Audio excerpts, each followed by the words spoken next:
So let's discuss Bohr's atomic model. That means the postulates given by the Bohr's, Niels Bohr. तो इसने जो अपने postulate propose किए atomic model के लिए कि किस तरह का एटॉमिक मॉडल होना चाहिए, तो इसने बेसिकली जो क्वांटम थ्योरी थी, प्लांक्स की क्वांटम थ्योरी, उसको उठाया और जो रदरफोर्ड का एटॉमिक मॉडल था, प्लेनेटरी मॉडल, उसको उठाया और यहां से इसने कुछ अपने postulates दिए. ठीक है, तो फर्स्ट postulate की अगर बात करें तो वो कहलाता है कॉन्सेप्ट ऑफ न्यूक्लियस, यानी कि nuclear concept, nucleus concept, nucleus concept. सो न्यूक्लियस कॉन्सेप्ट क्या बोलता है साहब? न्यूक्लियस कॉन्सेप्ट बोल दो या न्यूक्लियर कॉन्सेप्ट बोल दो कि the whole mass of an atom is concentrated at the central core, at the central core called nucleus. The whole mass of the atom is concentrated at a very small region called nucleus, and the necessary force of centripetal force necessary जो होता है for the revolution during the circular path or moving around the nucleus, which is given by the force of attraction between the nucleus and the electron. कि अगर कोई atom है तो atom का पूरा जो मास है वो कहां पे कॉन्सेंट्रेटेड है? इस तरीके से ये सारा पोर्शन कहां पे कॉन्सेंट्रेटेड है? सेंट्रल रीजन पर. इस सेंट्रल रीजन को ही नाम क्या दे रखा है? Nucleus. This is the nucleus.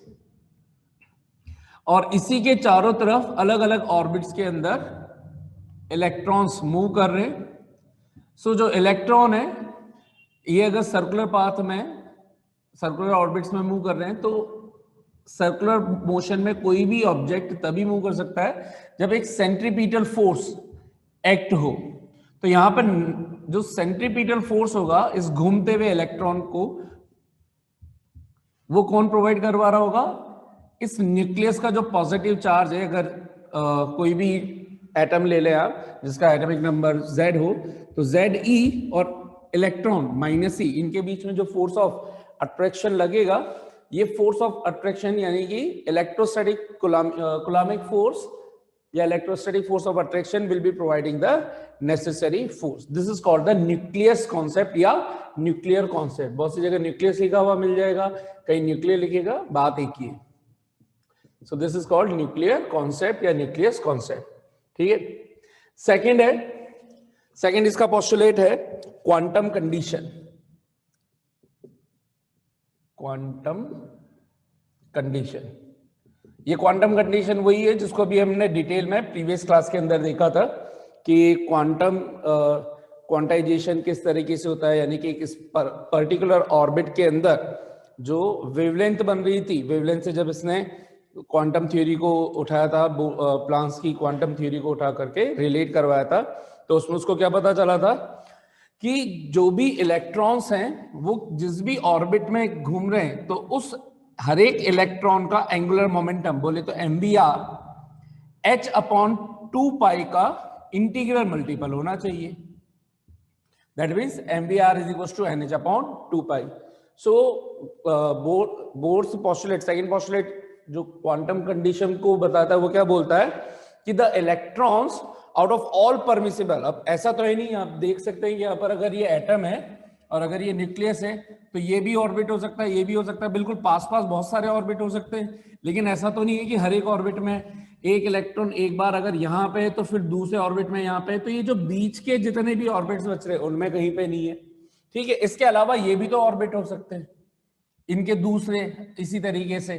तो उसने बोला कि out of all permissible orbits, जितने भी ऑर्बिट्स परमिसिबल है अकॉर्डिंग टू जो क्लासिकल थ्योरी बोलती है, उनमें से द इलेक्ट्रॉन कैन रिवॉल्व और can circulate only in those orbits in which the angular momentum of an electron is integral multiple of h/2π.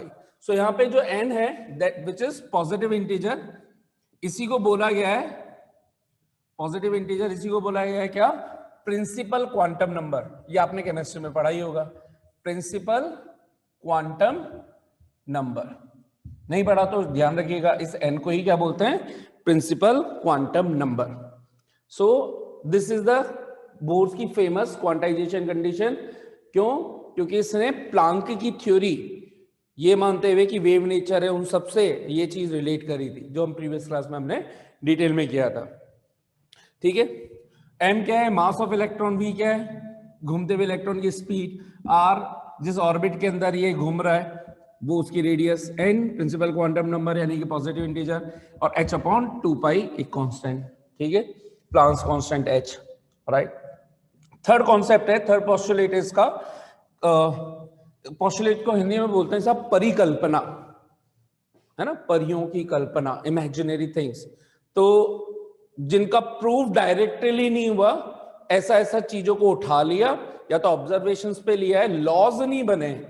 Laws नहीं बने क्यों? क्योंकि वो मैथमेटिकली प्रूव्ड नहीं है। उनकी ऑब्जर्वेशंस को लिया, फिर उनके थ्रू आगे चीजों को डिस्कस किया गया। That's why they are called postulates. Postulate और लॉ में बेसिक डिफरेंस यही है कि ये चीज वो है जो बहुत हद तक ट्रू रहती है, कहीं ना कहीं किसी न किसी जगह पे जाकर के इनकी कुछ ना कुछ लिमिटेशंस आ जाती है, हर जगह ट्रू नहीं होंगी।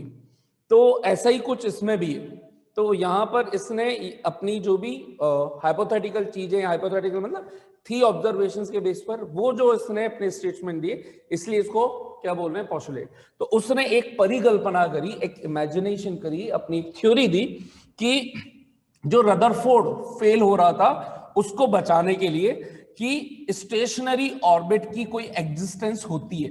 इससे माना रदरफोर्ड का मॉडल क्या कहता था कि भाई वहां पर जो इलेक्ट्रॉन है वो न्यूक्लियस के चारों तरफ सर्कुलर ऑर्बिट्स के अंदर मूव कर रहा है, लेकिन अगर इलेक्ट्रॉन मूव कर रहा है सर्कुलर ऑर्बिट में तो ये तो एक्सेलरेटेड मोशन हुई। कोई सी भी सर्कुलर मोशन 100%, चाहे वो यूनिफॉर्म सर्कुलर मोशन हो चाहे नॉन यूनिफॉर्म सर्कुलर मोशन हो, होती एक्सेलरेटेड मोशन है। रीजन, स्पीड भले ही सेम हो लेकिन डायरेक्शन चेंज होने के कारण वेलोसिटी चेंज मानी जाएगी, और वेलोसिटी में चेंज है तो एक्सेलरेशन होगा, तो एक्सेलरेटेड मोशन है।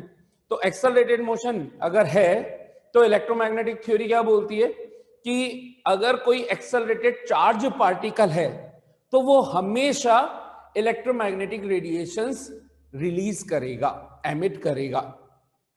तो रदरफोर्ड का मॉडल ये समझा नहीं पा रहा था, क्योंकि अगर ये एक्सेलरेटेड, अगर चार्ज पार्टिकल है सर्कुलर ऑर्बिट में मूव कर रहा है तो इसमें एक्सेलरेशन है, यानी कि एक्सेलरेटेड चार्ज पार्टिकल है, तो इसके अकॉर्डिंग तो इसको कुछ एमिशंस करने चाहिए एनर्जी के, इलेक्ट्रोमैग्नेटिक रेडिएशंस देने चाहिए। तो इसकी एनर्जी कंटिन्यूअसली रिड्यूस होती जानी चाहिए, finally it should collapse and it should fall in the nucleus. ऐसा क्यों नहीं हो रहा? तो इसने कहा कि यार ऐसा इसलिए नहीं हो रहा होगा, आप भी दिमाग लगाओ और आपको बोलना हो, आपको कुछ भी नहीं पता कि ऐसा क्यों हो रहा हो, तो आप क्या बोलोगे? क्या नहीं कर रहा? मान लो जिस ऑर्बिट में उसके अंदर, ये जिस भी ऑर्बिट के अंदर मूव कर रहा है उसकी एनर्जी लेवल कांस्टेंट है, कोई ना कोई एजेंट ऐसा है या कहीं से भी इसको कांस्टेंट एनर्जी मिले जा रही है। ये ठीक वैसा है जैसे कोई रनर है, घूम रहा है, मतलब रनिंग कर रहा है, और उसको आप बीच बीच में ग्लूकोज पिलाते जा रहे हो, उसकी एनर्जी बनाए रखनी है। तो यहाँ पे इसको कोई ना कोई कॉन्स्टेंटली क्या सप्लाई कर रहा है? एनर्जी सप्लाई कर रहा है। या ये बोलते हैं ज्यादा, उससे ज्यादा बेटर, इसने क्या सोचा कि वो ऑर्बिट के अंदर की एनर्जी कांस्टेंट रहती है, इस वजह से जिस ऑर्बिट में होता है वहां से ये अपनी एनर्जी को रेडिएट ही नहीं करता। सो स्टेशनरी ऑर्बिट का कॉन्सेप्ट आया कि कोई भी जो ये घूमता हुआ इलेक्ट्रॉन है वो जिन परमिसिबल ऑर्बिट्स में मूव कर रहा है, सर्कुलर मोशन कर रहा है, उसके अंदर उन ऑर्बिट्स की एनर्जी हमेशा कांस्टेंट रहेगी, and hence it will not radiate any electromagnetic energy, और इस वजह से इनका जो क्या है वो बना रहेगा, एनर्जी लेवल कांस्टेंट बना रहेगा, कभी भी ये कहीं पे भी बाहर नहीं गिरेगा। तो while revolving in the permissible orbit, the electron will not be emitting any EM radiations. No electromagnetic radiation would be emitted by the electron in permissible orbits. These permissible orbits are called stationary orbits. तो ये next इसका postulate था। Fourth postulate आया frequency condition. Frequency condition, ठीक है साहब। Frequency condition क्या बोलती है इसके पोस्टुलेट के अकॉर्डिंग कि अगर अब ये भी पता है कि इलेक्ट्रॉन जंप तो कर ही रहे थे, एक ऑर्बिट से दूसरी ऑर्बिट के अंदर जंप कर रहे थे, तो ये न्यूक्लियस है, इसके चारों तरफ अलग अलग ऑर्बिट है, तो ये यहाँ पे इलेक्ट्रॉन है, इधर इलेक्ट्रॉन है, तो हो सकता है एक इलेक्ट्रॉन हायर स्टेट से लोअर स्टेट में जा रहा हो, या कोई लोअर स्टेट से हायर स्टेट में जा रहा हो, कहीं पे भी। तो इसने कहा कि ये ऐसा तभी पॉसिबल होगा जब भी फ्रीक्वेंसी में चेंज आना है, ये तभी आएगा फ्रीक्वेंसी में चेंज जब एक electron higher energy state, higher energy orbit से लोअर एनर्जी ऑर्बिट में आए, या लोअर एनर्जी ऑर्बिट से हायर एनर्जी ऑर्बिट्स में जाए, तो उसी टाइम पर फ्रीक्वेंसी के अंदर चेंज आएगा। और ये तभी पॉसिबल होगा जब वो इनके डिफरेंस, जो भी एनर्जी चल रही थी, इस ऑर्बिट की जो एनर्जी है और इस ऑर्बिट, अगर यहां से यहां गया तो इस ऑर्बिट की जो एनर्जी है, उनके बीच में जो भी एनर्जी का डिफरेंस है, उतनी एनर्जी इसको मिले। तो जितनी एनर्जी का ये जो गैप है, उतनी एनर्जी के रेडिएशंस एमिट करेगा, कब? हायर से लोअर में आते टाइम, लोअर से हायर में जाते टाइम। तो इसको क्या बोला गया कि एनी एटम कैन एमिट और absorb the radiations, these radiations, electromagnetic radiations, whenever the electron of that atom will jump either from higher energy state to lower energy state, or lower to higher energy, higher to lower or lower to higher, right? And it should be given by, और वो किस terms में obtain करेगा? In terms of discrete energy of photons. जो photons की energy होती है, photons की एनर्जी hnu। तो ये hnu अगर मान लीजिए फर्स्ट से सेकंड में गया है या सेकंड से फर्स्ट में गया है, तो उसका एनर्जी गैप कैसे लिखूंगा? E2 minus E1 is equal to hnu। तो जो एनर्जी का डिफरेंस है वो किस टर्म्स में एमिट हो रहे हैं रेडिएशंस? फोटोन वाली एनर्जी की टर्म्स में रेडिएट हो रहे हैं। सो this is the frequency condition. तो फ्रीक्वेंसी कंडीशन क्या बोलती है कि एक एटम जो है वो हमेशा या तो एमिट करेगा, एब्जॉर्ब करेगा डिस्क्रीट फोटोन एनर्जी के रेडिएशंस, तब जब वो हायर एनर्जी से लोअर एनर्जी में जाए, हायर से लोअर में आए, या लोअर से हायर में जाए। So these are the basic 4 postulates given by the Bohr's. This is called the Bohr's atomic model. ठीक है, समझ में आ गया आप लोगों को? So let's talk about the Bohr's theory of hydrogen atom. So basically इसने जो भी अपना ये मॉडल प्रपोज किया और सारी कैलकुलेशंस, ऑब्जर्वेशंस करी, वो हाइड्रोजन एटम पर दिए। इसी वजह से इसको क्या बोलते हैं? Bourse theory of hydrogen atom. और हाइड्रोजन एटम हमें पता है क्या होता है? एक ऐसा एटम जिसके अंदर सिर्फ कितने इलेक्ट्रॉन होते हैं? 1 इलेक्ट्रॉन 1 प्रोटॉन। ठीक है, 1h1। हम इसका नंबर, इसको रिप्रेजेंट करने का तरीका 1h1। 1 क्या है यहाँ पर? Atomic number. एटॉमिक नंबर क्या बताता है? Number of protons and number of electrons and neutral state. तो अगर 1 ही इसके अंदर प्रोटॉन है, 1 ही इसके अंदर इलेक्ट्रॉन है, और इसी वजह से, और यहाँ पे मास नंबर दे रखा है, मास नंबर कहलाता है number of protons plus number of neutron. तो ये 1 है, ये भी 1 है, तो न्यूट्रॉन कितने आएंगे इसमें? 0। कोई न्यूट्रॉन नहीं होता। तो इसने यहाँ पर एक ऐसे एटम को लिया हुआ है जिसमें सिर्फ 1 इलेक्ट्रॉन 1 प्रोटॉन है, और उसी बेस पर इसने सारी थ्योरी अपनी प्रपोज करी है। और यही इसकी लिमिटेशंस भी बनती है कि बाकी की ज्यादा इलेक्ट्रॉन वाली चीजों को ये एक्सप्लेन नहीं कर पाया था।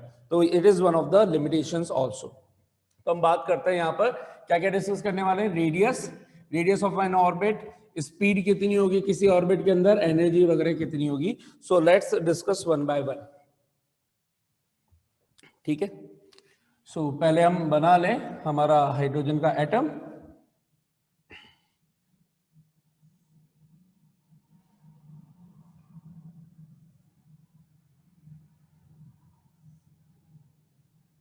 ठीक है, सो ये हो गया यहाँ पर न्यूक्लियस, प्लस का 1 ही है। तो जनरली अभी शुरू के अंदर जब हम ले रहे हैं तो इसको एक Z मान करके काम कर रहे हैं। ZE इज द, Z का मतलब एटॉमिक नंबर ऑफ प्रोटॉन्स जो हो जाएंगे तो ZE। और 1 इलेक्ट्रॉन वाले की बात कर रहे हैं तो 1 इलेक्ट्रॉन ले लिया है यहाँ पर, और इनके बीच में जो भी फोर्स ऑफ अट्रैक्शन है, क्योंकि प्लस का है और ये माइनस का है, ये ई माइनस है, तो इनके बीच में फोर्स ऑफ अट्रैक्शन लगेगा। यहाँ पर ये जो फोर्स ऑफ अट्रैक्शन है यही क्या प्रोवाइड कर रहा है, कौन सी लाइन के अलॉन्ग है, ध्यान से देखिए तो रेडियल लाइन के अलॉन्ग है, रेडियस के अलॉन्ग है। तो जो भी फोर्स रेडियस के अलॉन्ग होता है वही सर्कुलर मोशन में किस चीज का काम करता है, सेंट्रीपिटल फोर्स का काम करता है। तो इन दोनों के बीच में जो फोर्स है वो है कूलम्बिक फोर्स या electrostatic force. So this electrostatic force will be providing the necessary centripetal force and let's calculate it. ठीक है, so अगर यहां पे बात की जाए तो here electrostatic force Fe will be given as K Q1 Q2 upon R square. K Q1 की वैल्यू है ZE और Q2 की वैल्यू है कितनी, E, और डिस्टेंस है R, R का मतलब रेडियस, तो ये Fe आ गया। Fe की वैल्यू आ गई हमारे पास K ZE square upon R square, equation number 1। Centripetal force, अगर ये इलेक्ट्रॉन है तो इसका कुछ मास होगा और लीनियर वेलोसिटी या लीनियर स्पीड बोलते हैं किसी भी इंस्टेंट पर, तो v होगी। और एक पर्टिकुलर एनर्जी के अंदर जहां पे एनर्जी हमेशा कांस्टेंट है तो वहां पर ये एनर्जी कांस्टेंट होने का मतलब काइनेटिक एनर्जी अगर कांस्टेंट है तो हाफ mv स्क्वायर से v भी कांस्टेंट होना चाहिए अगर मास कांस्टेंट है तो। सो इसका मतलब है स्पीड हर जगह कांस्टेंट है, तो अगर इसकी स्पीड v मान ली जाए, m इसका मास मान लिया जाए, r is the radius of this orbit, तो centimetre force is given by mv square upon r। Now since both are same, so हम क्या बोल सकते हैं यहां पर, FCP should be equals to electrostatic force, mv square upon r should be equals to k ZE square upon r square. One एक r से एक r कैंसिल हो गया, then we are getting mv square is equals to k ZE square upon r। इसको एक equation दे देते हैं, ठीक है। यहां से अगर हम r की वैल्यू निकालें तो r की वैल्यू कितनी आ जाएगी, k ZE square upon mv square, equation number 2 इसको बोल देते हैं।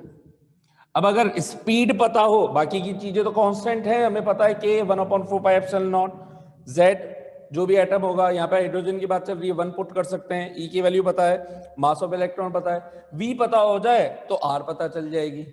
लेकिन मान लीजिए अभी V भी नहीं पता, तो हम अब ऐसा कुछ करने वाले हैं कि पहले V की वैल्यू निकालें फिर उसको यहाँ पर सब्स्टिट्यूट कर दें, तो उससे हमें समझ में आ जाएगा कि R की वैल्यू इन जनरल कैसे आ जाएगी। तो अब कौन सा कॉन्सेप्ट लगाए जिससे यहाँ पर कि V की वैल्यू को लिखा जा सके, तो हमने कॉन्सेप्ट लगाया, बोर के पोस्टुलेट पे गए। बोर का पहला कॉन्सेप्ट था न्यूक्लियर कॉन्सेप्ट, दूसरा कॉन्सेप्ट था क्वांटाइजेशन कंडीशन। क्वांटाइजेशन कंडीशन क्या बोलती है कि angular momentum mvr is equals to nh upon 2 pi. तो now since mvr is equals to nh upon 2 pi, तो यहां से या तो आप v की वैल्यू निकाल लो और इसमें सब्स्टिट्यूट कर लो, या फिर दोनों में r निकाल लो और उनको इक्वेट करके फिर v निकाल लो, एक ही बात है। तो अगर यहां पर देखें r की वैल्यू निकालें तो कितना आ जाएगा, nh अपॉन 2 पाई mv। इसको इक्वेशन नंबर क्या दे दें, third. This is equation number third, r is equals to nh upon 2 pi mv। Equation 2 and 3 both are representing the radius, we can equate them। तो by 2 and 3 we get क्या मिल जाएगा हमें, k ZE square upon mv square, nh upon 2 pi mv is equals to k ZE square upon mv square. m से m cancel, एक v से एक v cancel, ये v इधर ले जाते हैं और बाकी का जो बचा nh अपॉन 2 पाई इसको इधर क्रॉस मल्टीप्लाई के थ्रू भेज देते हैं। तो हमें क्या मिल जाएगा, v is equals to 2 pi k ZE square upon nh। बहुत इंपॉर्टेंट फॉर्मूला मिल चुका है हमें, इक्वेशन नंबर थर्ड फोर्थ। देखिए 2 pi constant, K constant 1/4πε0, Z की वैल्यू पता है, जो भी एटम लोग यहाँ पे हाइड्रोजन एटम के लिए 1, E पता है, N क्या रिप्रेजेंट कर रहा है, कौन सा ऑर्बिट है, यही तो बोल रहा है कि एंगुलर मोमेंटम इलेक्ट्रॉन उन्हीं ऑर्बिट में मूव कर सकता है जिन ऑर्बिट का मतलब first orbit, second orbit, third orbit, N, जिसके अंदर h/2π का इंटीग्रल मल्टीपल हो, कौन, एंगुलर मोमेंटम L। तो हमारे पास N की अब डिफरेंट वैल्यूज में लेता जाऊंगा, H प्लांक्स कांस्टेंट, इसकी भी वैल्यू फिक्स है, हमें V निकलता जाएगा। ये हमारा एक V का one of the M complete हो गया, ठीक है। अब हमारा एम क्या है, V निकल गया, सारी चीजें नोन है, क्योंकि अब इसको किस में सब्स्टिट्यूट कर दूं, किसी भी एक में सब्स्टिट्यूट कर दो, यहाँ पे सब्स्टिट्यूट कर दो आप, तो यहाँ पे अगर मैं सब्स्टिट्यूट कर दूं तो मुझे कितना मिल जाएगा, या आप यहाँ पर भी सब्स्टिट्यूट कर सकते हो, इस जगह भी सब्स्टिट्यूट कर सकते हो, NH/2π mv या kZe² mv², ठीक है। तो आपकी इच्छा हो जहां पे आप सब्स्टिट्यूट करो, तो कहां पे सब्स्टिट्यूट करना आसान रहेगा भाई, यहां पे कर दूं या यहां पे करूं, चलो इसमें रख दें इक्वेशन के अंदर, तो क्या मिल जाएगा, बाय 4 × 2, बोलिए क्या मिलेगा हमें, R की वैल्यू kZe²/mv², v² कितना हो जाएगा, 4π² k² Z² e⁻⁴/n²h², ऊपर चला गया। आप देखो यहां पे भी मैं रखूंगा तो NH ऊपर जाएगा तो n²h² ही होगा, यहाँ पे भी n²h² ही हो रहा है, एक के से एक के कैंसिल होगा, किसी से भी रखो एक ही बात है, ठीक है। तो ये हो गया n²h², z, एक z से एक z कैंसिल, तो e² और e4, यहां से ये 2, तो ये भी हटाए, क्या बच गया हमारे पास, 4π² m k Ze²,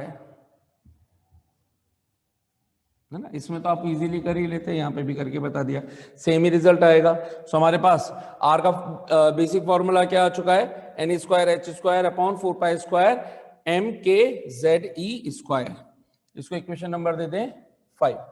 तो हमारे पास R की वैल्यू भी आ गई, V की वैल्यू भी आ गई, जो हमारा एम था उनमें से दो चीजें तो हम फाइंड कर ही चुके हैं इजीली, ठीक है। तो अब बात करें यहां से, ध्यान से देखें तो R किस किस पर डिपेंड कर रहा है, 4 कांस्टेंट, पाई constant, m constant, k constant, z पर डिपेंड कर सकता है। अगर यहाँ पे बात करें z 1 रख दे तो फिर ये सिर्फ और सिर्फ n² पे डिपेंड कर रहा है। तो अगर फॉर हाइड्रोजन एटम की बात की जाए, hydrogen atom z = 1, then r will be directly proportional to n², यानी कि जो हाइड्रोजन के हिसाब से, हाइड्रोजन एटम के हिसाब से पूछते तो इलेक्ट्रॉन कहां कहां और किन किन ऑर्बिट्स में रह सकता है, उनकी रेडियस क्या क्या होगी, तो जिन जिन ऑर्बिट्स में रह सकता है वो ऑर्बिट्स इस पर डिपेंड कर रही है। तो अगर मैं n ले लूं, n = 1 ले लूं, तो रेडियस एक तरह से मान लीजिए 1 आ रही है, तो उसका अगर n2 ले लूंगा तो रेडियस कितनी हो जाएगी, पहले की r1 1 आ रही है तो r2 पहले की कितनी हो जाएगी, 2 का स्क्वायर 4 टाइम्स, ठीक है। 4r1 आप इसको, आप 4r1 इस तरीके से इसको r मान लो, 1r तो 4r, n1 n2 n3, n की वैल्यू जब 3 ले लोगे तो r3 कितना हो चुका होगा, 3 का स्क्वायर 9r। तो अगर रेशियो पूछा जाए कि जिन जिन ऑर्बिट्स में इलेक्ट्रॉन, हाइड्रोजन एटम का जो इलेक्ट्रॉन है वो किन किन ऑर्बिट्स में जा सकता है, किन किन ऑर्बिट्स में जा सकता है, ऑर्बिट किससे बता रहे हैं, रेडियस से, तो वो किन किन ऑर्बिट्स में जा सकता है, तो उन ऑर्बिट्स में जा सकता है जिन रेडियस का रेशियो 1:4:9:16:25 इस ऑर्डर में हो, उन्हीं के अंदर इलेक्ट्रॉन जा सकता है। सेकंड में डायरेक्ट नहीं जाएगा, यानी कि डबल R जिसमें है उसमें नहीं जा रहा, 3R है पहले की नहीं जा रहा, 4R है हाँ जाएगा, फिर 5R 6R 7R 8R उतनी बड़ी रेडियस में। तो अगर मैं यहाँ पर इसका मॉडल समझने की कोशिश करूं तो मान लीजिए ये न्यूक्लियस है और ये फर्स्ट रेडियस अगर मैं इसको बोल देता, इसको सेंटर बस एक पॉइंट दिखा देते हैं न्यूक्लियस को, ये अगर R है और तो फिर इससे भी छोटी बनाते हैं थोड़ी, वरना अभी डायग्राम बहुत बड़ा हो जाएगा। ये r है तो इसकी डबल कितनी होती है यहां तक की, तो ये ऑर्बिट पॉसिबल नहीं होता, ये 2r है ही नहीं इस पिक्चर में। 4r टाइम्स होना चाहिए ना, मतलब 4 टाइम्स होना चाहिए जो भी पहला है उसका। सो ये उतना ही यहाँ पे ये ले लूं तो ये उतना, ये 3r हुआ, ये ऑर्बिट भी पॉसिबल नहीं होता। 4r लिया, हाँ इसका मतलब इलेक्ट्रॉन जब यहां था तो इसके बाद वो डायरेक्टली यहां पे लाई करेगा, इन्हीं के अंदर घूम सकता है, इसमें नहीं घूम सकता, इसमें नहीं घूम सकता, ठीक है। डायरेक्ट किस में आ जाए, r 2r 3r 4r, ये वाली जो रेडियस हो रही है 4r, उसी के अंदर ये आएगा। तो ये हट जाएंगे, ये बीच में से ये भी हट जाएगा, और इसके बाद जब आप बनाओगे, ये देखिए अब कितना अच्छा खासा गैप आपको नजर आ रहा है, पहला यहां, फिर डायरेक्ट इतना बड़ा ऑर्बिट, फिर उसके बाद 9th ऑर्बिट, मतलब 9 टाइम्स वाला ऑर्बिट जो 3rd ऑर्बिट कहलाएगा, ठीक है। सो बहुत को क्योंकि ये पता नहीं होता ना कि इसका मीनिंग क्या निकल रहा है, कि इसका मतलब क्या है, ये इसका मीनिंग है कि इस तरीके से इलेक्ट्रॉन विल बी लाइंग या जंपिंग यहां से यहां पर, ठीक है। So these are the permissible orbits, ठीक है। हमने क्या फाइंड कर लिए साहब, रेडियस फाइंड कर लिए। अगर फर्स्ट ऑर्बिट की बात करें, for first orbit of hydrogen atom, तो इसकी रेडियस क्या हो जाएगी, r1 will be is equal to, for first orbit के लिए n is equal to 1, z is equal to 1, यहां पे सब्स्टिट्यूट कर दें, r1 इज इक्वल टू 1, ठीक है। h की वैल्यू फिक्स है, पता है हमें, 4 पाई की वैल्यू फिक्स है, पाई स्क्वायर ऑलमोस्ट 10 हो जाता है, m पता है हमें, है ना, 6.03 10 to the minus 34, pi square ध्यान रखिएगा, पाई स्क्वायर की वैल्यू जो होती है वो ऑलमोस्ट 9.8 के आसपास ही आती है, 9.8 जो g की वैल्यू होती है, ठीक है। तो ये वैल्यू पता है, m 9.1 10 to the minus 31 kg, k की value 1/4 pi epsilon naught 9 to 10 to the power 9, z हमने 1 रख ही दिया, e की वैल्यू हमें पता ही है 1.6 10 टू द पावर माइनस 19। तो जब इसको कैलकुलेट करते हो आप, तो इसको कैलकुलेट करने पर ये फर्स्ट ऑर्बिट की रेडियस निकलेगी आपकी 0.53 angstrom, 0.53 angstrom, this is the first orbit की रेडियस, ठीक है। तो अगर ये फर्स्ट ऑर्बिट मान लो तो ये रेडियस कितने की कहला रही है, 0.53 एंगस्ट्रॉम की। इसी तरह से अगर स्पीड की बात करें, स्पीड ऑफ इलेक्ट्रॉन, तो उसको भी निकालते हैं। पहले ये बताइए कि यहां तक कितनों को अच्छे से समझ में